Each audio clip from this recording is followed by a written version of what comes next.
सभी साथियों को हमारा सादर नमस्कार।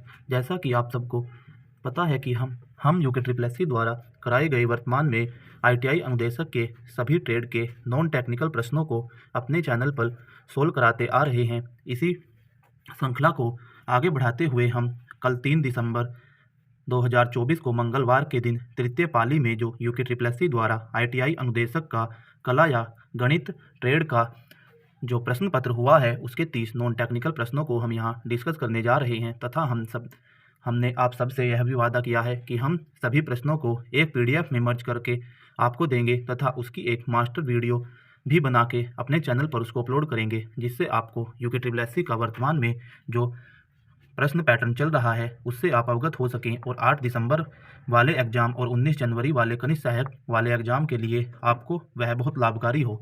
तो इसी श्रृंखला को हम आगे बढ़ाते हुए प्रश्नों को डिस्कस करते हैं। पेशावर कांड कब हुआ था? तो पेशावर कांड आप सबको विदित है 23 अप्रैल 1930 को हुआ था। 71 का हमारा आंसर नंबर ए। एमएसएमई का फुल फॉर्म लिखिए। तो एमएसएमई का फुल फॉर्म हमारा micro small and medium enterprises है। Micro small and medium enterprises MSME का फुल फॉर्म है। तो 72 का हमारा आंसर नंबर बी है। 73 कथन ए। कपास की अच्छी उपज के लिए उच्च तापमान, हल्की वर्षा 210 पाला रहित दिवस और चमकती धूप की आवश्यकता होती है। तो यह बिल्कुल सही कथन है। कपास की अच्छी उपज के लिए हमें उच्च तापमान, हल्की वर्षा, 210 पाला रहित दिवस और चमकती धूप की आवश्यकता होती है। तो बिल्कुल सही। भारत में इस फसल को काली एवं जलोढ़ मिट्टी के क्षेत्रों, मालवा उच्च भूमि और महाराष्ट्र के पठारों में उगाया जाता है। यह भी बिल्कुल सही है।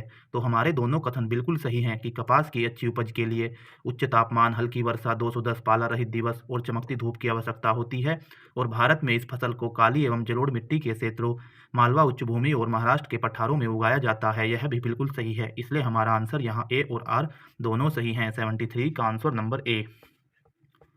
निम्न में से कौन आज़ाद हिंद फौज से संबंधित थे? तो आज़ाद हिंद फौज से हमारे दुर्गा मल्ल जी आज़ाद हिंद फौज से संबंधित थे। 74 का आंसर नंबर ए।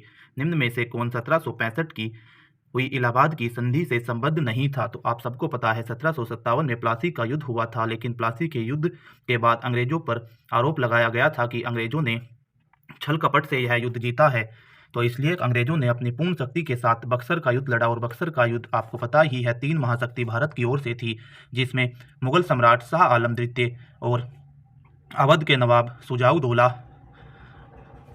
दौला प्रमुख थे तथा उनके सामने क्लाइव ब्रिटिश की तरफ से नेतृत्व कर रहा था। तो इसलिए यहाँ पर हमारा सिराजुद्दौला संबद्ध नहीं है।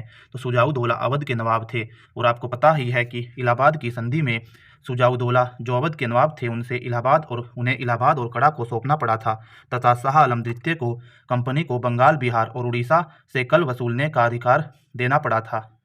शाह आलम द्वितीय द्वारा कंपनी को बंगाल, बिहार और उड़ीसा से कर वसूलने का अधिकार देना पड़ा था। तो इसलिए हमारा सुजाऊदौला तो हमारे अवध के नवाब, जो सिराजुद्दौला तो हमारे यहाँ पर संबंधित नहीं है। सुजाऊदौला अवध के नवाब, क्लाइव अंग्रेजों की तरफ से और शाह आलम द्वितीय मुगल सम्राट। तो सिराजुद्दौला इसका आंसर है 75 का बी।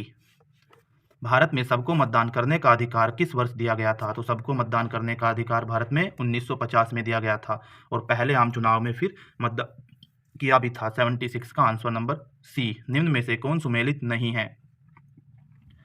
तो कर्णप्रयाग, जो हमारे 5 प्रयागों की बात चल रही है, कर्णप्रयाग में अलकनंदा और पिंडर का संगम बिल्कुल सही है। रुद्रप्रयाग में अलकनंदा और नंदाकिनी का, तो यह ही हमारा गलत है। रुद्रप्रयाग में अलकनंदा और मंदाकिनी का, और मंदाकिनी हमारी केदारनाथ के पास वासुकी से निकलती है, इसलिए तो यहाँ पर मंदाकिनी है। रुद्रप्रयाग में अलकनंदा और मंदाकिनी का संगम होता है। तो आंसर हमारा बी ही है। सी, विष्णु प्रयाग में विष्णु गंगा और धौली गंगा, और देवप्रयाग में अलकनंदा और भगीरथी। तो सब सही है, लेकिन रुद्रप्रयाग में अलकनंदा और मंदाकिनी। 77 का आंसर नंबर बी। 78 भारत में पहला समाचार पत्र कब प्रकाशित हुआ? तो भारत में पहला समाचार पत्र आप सबको पता है 1780 में प्रकाशित हुआ था।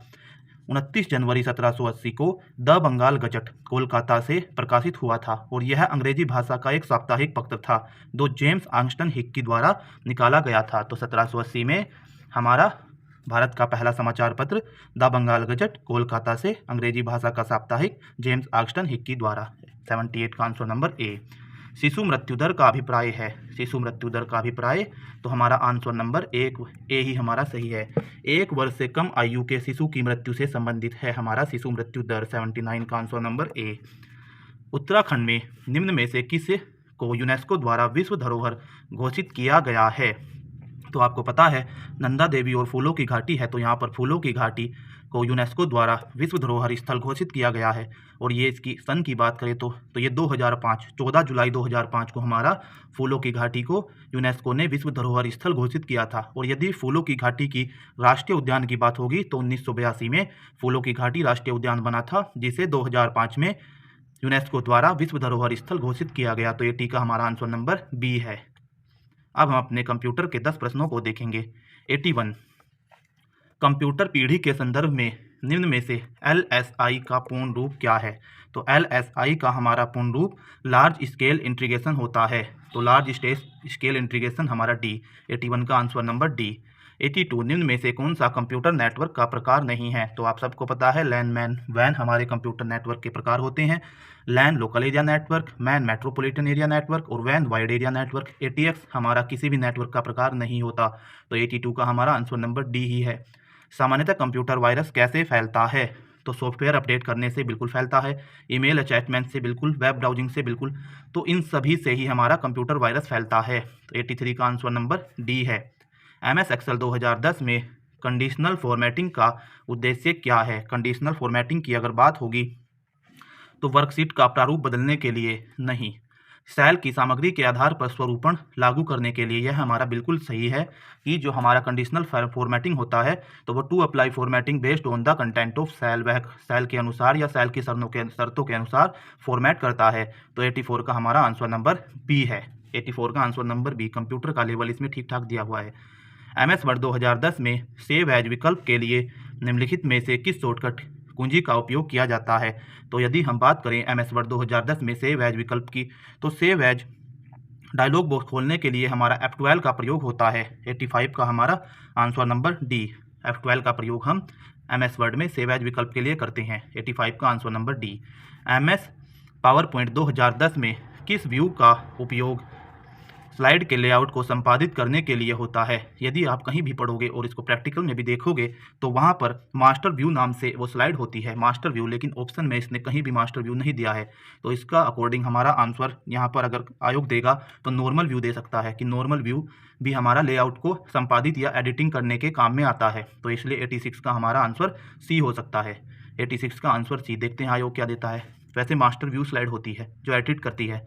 निम्न में से कौन सा कंप्यूटर सिस्टम का एक प्रकार नहीं है? हमने 2 मास्टर वीडियो डाली हुई हैं एक साथ घंटे की, हमने 5-6 बुकों से कवर करके कंप्यूटर को बनाई हुई है, तथा परीक्षा मंथन के सभी वन लाइनर और सभी प्रश्नों को कवर करके हमने एक 5 घंटे की बनाई हुई है। तो वहाँ बहुत विस्तार से हर चीज़ को समझाया हुआ है। तो कंप्यूटर सिस्टम के प्रकार की बात करें तो मिनी, माइक्रो, मेन फ्रेम तीनों कंप्यूटर के प्रकार हैं, लेकिन MICR हमारा कोई भी कंप्यूटर का प्रकार नहीं होता। इसकी अगर फुल फॉर्म की बात करें तो मैग्नेटिक इंक कैरेक्टर रिकॉग्नाइजेशन होता है। और ये क्या होता है?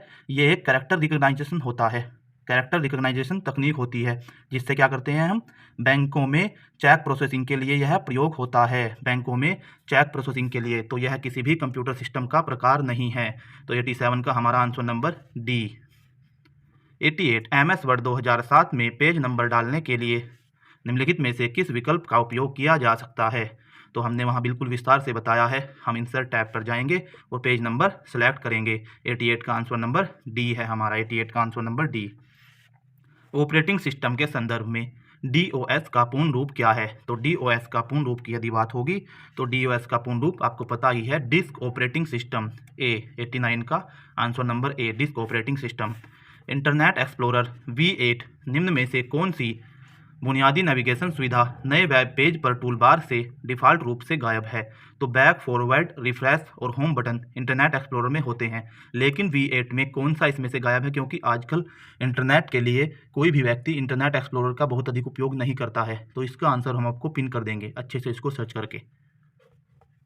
अब हम अपनी जो 10 मार्क्स की हमारी हिंदी आती है उसको कवर करते हैं। तो निम्नलिखित में से वाक्यांश के लिए एक शब्द है जो कोई काम न करता हो।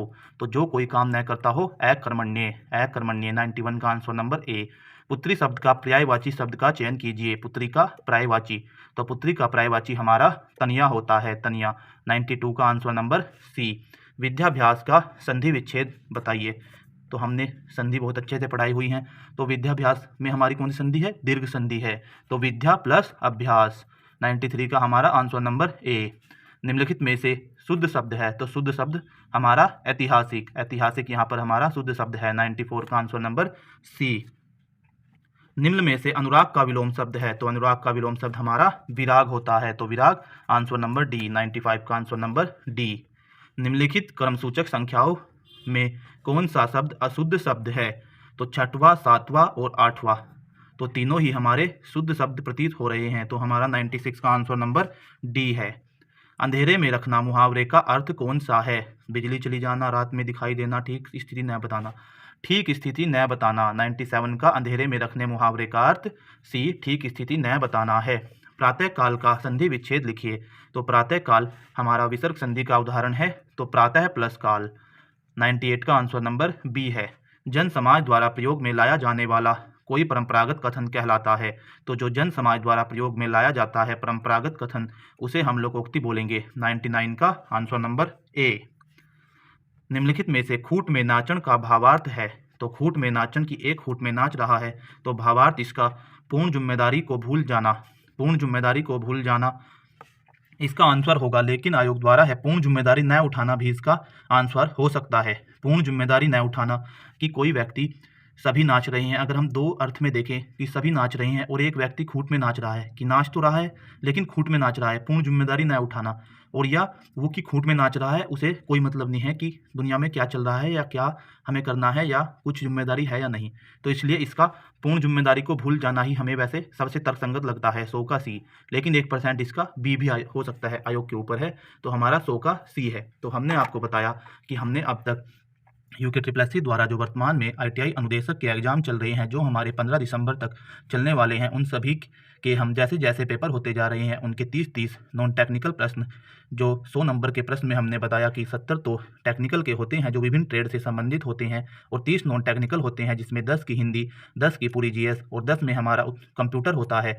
तो इन 30 प्रश्नों को सोल्व कराने का हमारा उद्देश्य UKSSC के जो आगे आने वाले पेपर हैं, जिसमें हमारा 8 दिसंबर को पेपर होने वाला है और 19 जनवरी को पेपर होने वाला है, और उससे आगे भी जो फॉरेस्ट गार्ड के आगे पेपर होंगे, तो उनके लिए UKSSC का क्या पैटर्न चल रहा है, लोकोक्ति कैसे दे रहा है, कितना हार्ड लेवल है, उसके आपको लाभ मिले, इसलिए हम ये सीरीज चला रहे हैं। अब जो हमारे 7 से 8 पेपर हुए हैं, उन सबको हम मर्ज करके एक मास्टर वीडियो और उनकी PDF को मर्ज करके, वो PDF उस मास्टर वीडियो की लिंक में आपको मिल जाएगी, जिससे आप उस मास्टर वीडियो को देखते हुए बाद में उन प्रश्नों को अच्छे से तैयार कर लें, जिससे आपको आगे के पैटर्न का पता चले। इसके साथ ही हमने उत्तराखंड की एक मैगजीन विंसर एयरबुक, जो बहुत प्रचलित मैगजीन मानी जाती है, उसका पूरा करंट अफेयर आपको अपने चैनल पर कराया हुआ है एक मास्टर वीडियो में ही, साथ में उसके सभी MCQ भी कराए हुए हैं। लेकिन उससे भी अलग हमारी स्वयं की उत्तराखंड उत्कर्ष ज्ञान की मैगजीन, जो हमने पूरे वर्ष एक एक करंट को न्यूज़पेपर, सभी पत्र पत्रिकाओं और सभी सरकार के ऑफिशियल पेजेस को फॉलो करके एक एक दिन का हम लिखते हैं, तो उसके अकॉर्डिंग हमने पिछले साल भी एक बहुत अच्छी मैगजीन निकाली थी, बहुत ही अच्छा उसका रिस्पॉन्स भी रहा था। तो इस बार उसको और भी ज़्यादा अपडेट करके हमने 30 नवंबर तक, 1 जनवरी 2024 से 30 नवंबर 2024 तक, वो 3 से 4 दिन में मैगजीन हमारी उत्तराखंड उत्कर्ष ज्ञान के नाम से आने वाली है, और उसकी एक master video page bye page और लाइन बाय लाइन, उसमें कोई ऐसी लाइन नहीं छूटेगी जो हमारी मास्टर वीडियो में ना बोली गई हो। आपको क्या करना है, उस मास्टर वीडियो को देखना है और आपको वो हार्ड कॉपी खरीदनी है। वो हमारी 90 रुपये के अप्रोक्स आपको कहीं भी मिल जाएगी, जिसमें हमारा रुड़की की किसी भी बुक सेलर में, रुड़की, हरिद्वार, देहरादून, हल्द्वानी, इन चारों के तो फेमस बुक सेलर में आपको मिल जाएगी, और कोशिश करेंगे कि उसको हम ऑनलाइन फ्लिपकार्ट या अमेजन से भी जोड़ें। तो आपको वो हार्ड कॉपी ले लेनी है और वो उस मास्टर वीडियो को आपको ओपन कर लेना है, और आपको 4 से 5 आवर में वो बहुत अच्छा उत्तराखंड करंट अफेयर तैयार हो जाएगा। और उम्मीद यह है कि उससे बाहर क्वेश्चन नहीं जाएगा, क्योंकि हमने बहुत ही ज़्यादा उससे एनालिसिस करके उसमें सब चीज़ें डाली हुई हैं। तो आपको उम्मीद करते हैं कि आगे भी हम जो ये प्रयास करेंगे आपको पसंद आएंगे। इनसे अलावा 19 जनवरी या 12 जनवरी को जो हमारा SI का पेपर होने वाला है, और 19 जनवरी को कनिष्ठ सहायक का पेपर होने वाला है, उससे पहले हम आपको पूरी GS, जिसमें हमने बताया था कि ज्योग्राफी के दोनों section, world geography, Indian geography, history के तीनों चारों section, ancient, medieval, modern, world history, polity, economy, ये सभी विषयों की हम आपको मास्टर वीडियो अंतिम समय रिवीजन के लिए आपको देने वाले हैं। और हो सके तो हम एसआई के पेपर से पहले आपको एसआई की पूरी हिंदी की एक मास्टर वीडियो भी देने जा रहे हैं। ये सभी प्रयास जो अंत समय में आपको बहुत अच्छा रिवीजन करने के लिए हमारी तरफ से सोचा गया है। बस आपको अगर हमारा कंटेंट अच्छा लगता है तो आपको हमारी वीडियो को लाइक और शेयर और कमेंट करना है, साथ में हमारे चैनल को सब्सक्राइब करना है। धन्यवाद। जय हिंद, जय उत्तराखंड।